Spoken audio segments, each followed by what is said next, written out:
మీరు పనిచేయాలి అని దీర్ఘం. ఇవాళ ఎక్కడో హోంమంత్రి గారు మాట్లాడారండి. 1100 మందిని మొన్న డిప్లాయ్ చేశారంట. ఇప్పుడు ఇంతకుముందు ఏం మాట్లాడారు చూశారు ఎవరు? అచ్చెన్నాయుడు గారు 500 మంది అయితే ఏం చేయడానికి వచ్చారండి. ఈ 1100 మంది ఏం చేయడానికి వచ్చారు నాకు అర్థం కాల. హోంమంత్రి గారు చెప్పాలి. 1100 మందిని జగన్మోహన్ రెడ్డి గారు రాప్తాడు వెళితే 1100 మందిని అక్కడ డిప్లాయ్ చేశారట. ఇక్కడ ఇంకొక విషయాన్ని కూడా నేను ఇక్కడ ప్రస్తావన చేయాలి. జగన్మోహన్ రెడ్డి గారు వెళితే నిన్న ఏం జరిగింది?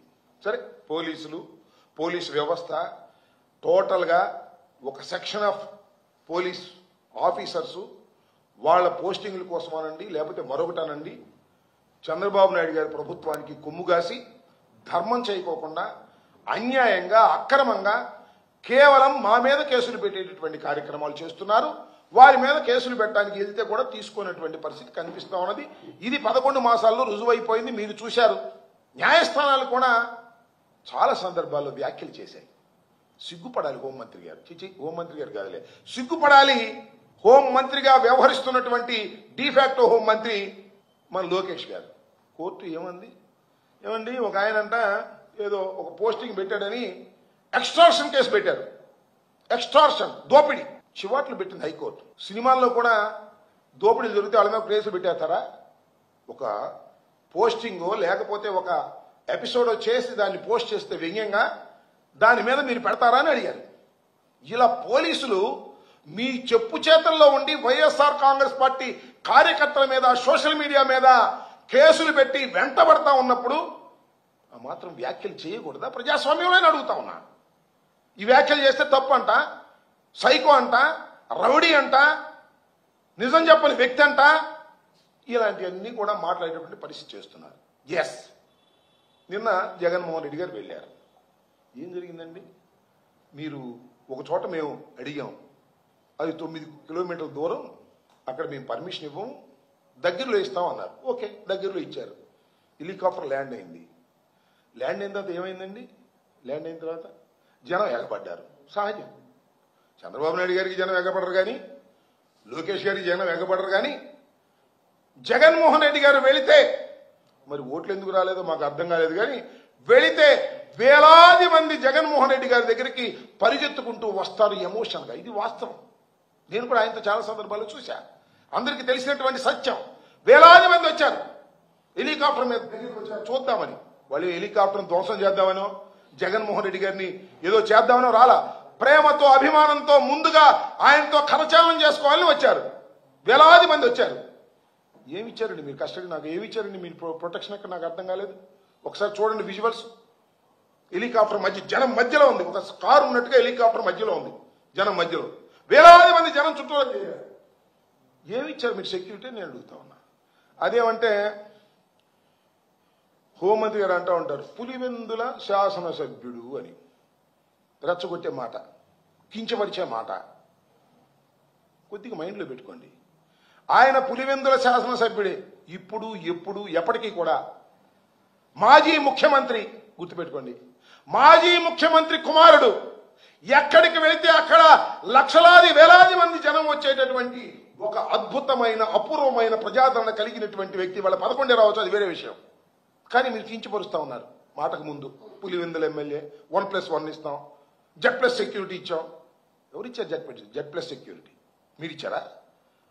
By virtue as ex chief minister of Andhra Pradesh, by virtue వస్తుంది. ఏమొస్తుంది? Z+ security. అది నీ దయాదాక్షిణ్యం. అమ్మా హోంమంత్రి గారు, నీ దయాదాక్షిణ్యం వల్ల, లేకపోతే వెనకుండి నడుపుతున్నటువంటి లోకేష్ గారి దయాదాక్షిణ్యం వల్ల వచ్చినటువంటిది కాదు. Z+ security by virtue of ex chief minister గా ఆయనకు వచ్చింది. అది that is the right of Jaganmohan Reddy గారు. చంద్రబాబు నాయుడు గారు కూడా ఉంది అదేదో పెద్ద సెక్యూరిటీనే. కమాండ్ సెంట్రల్ గవర్నమెంట్ 10 సంవత్సరాల క్రితం Z+ కాదు, బ్లాక్ కమాండోస్. ఆయనకి ఎప్పుడో ఒకసారి ప్రమాదం జరిగితే నక్సలైట్లు అంతరించిపోయారని హోమ్ మినిస్టర్ గారు కూడా చెప్తున్నాడు. ఇప్పుడు అయినా కూడా ఆయన కొనసాగుతా ఉంది. ఏంటిది? నాకు అర్థం. బై వర్చ్యూ వస్తాయి. దానికి మేము ఇచ్చాం, మేము దయాదాక్షిణ్యం చేశాం, 1100 మందిని అక్కడ డిప్లాయ్ చేశాం. 1100 మంది డిప్లాయ్ చేస్తే ఏంటి? హెలికాప్టర్ మీదకి అంతమంది ఎందుకు వచ్చారు?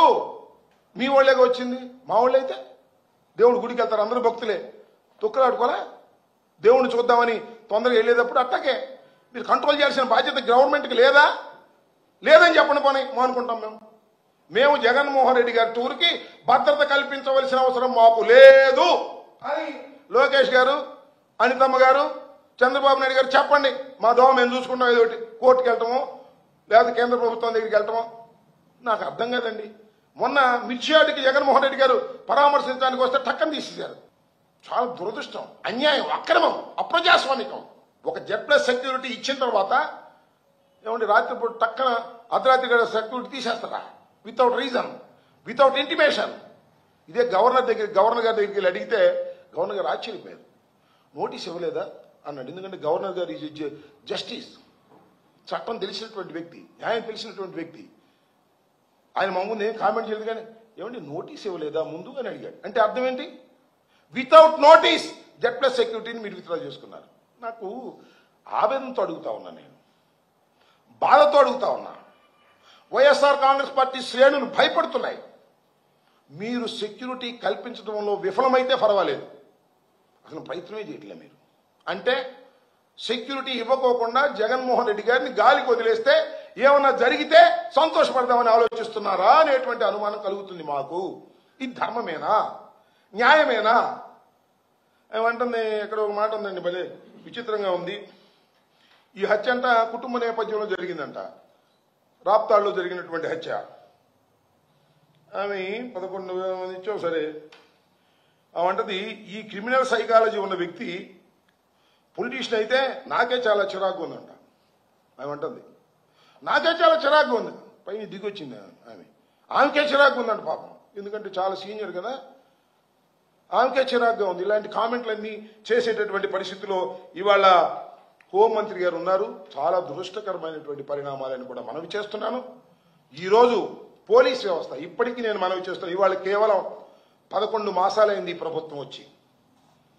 ఇంకా 4 సంవత్సరాల పాటు ఈ ప్రభుత్వం కొనసాగే అవకాశం ఉంది, ఇంకేదైనా జమిలీలు బొమిలీలు రాకపోతే. ఇప్పటికే ఈ పోలీస్ వ్యవస్థ ఇంత దుర్నీతితో, ఇంత దుర్మార్గంతో, ఇంత పక్షపాతంతో వ్యవహరిస్తూ ఉంటే అరాచకం రాదా? ఎన్నాళ్ళు సహిస్తారు? మా మీద పడి కొడుతున్నప్పుడు, మమ్మల్ని హత్యలు చేస్తున్నప్పుడు, మా ఇళ్ల మీద పడి దాడులు చేస్తున్నప్పుడు, రావలసిన పోలీసులు రానప్పుడు ఏం చేయాలి చెప్పండి?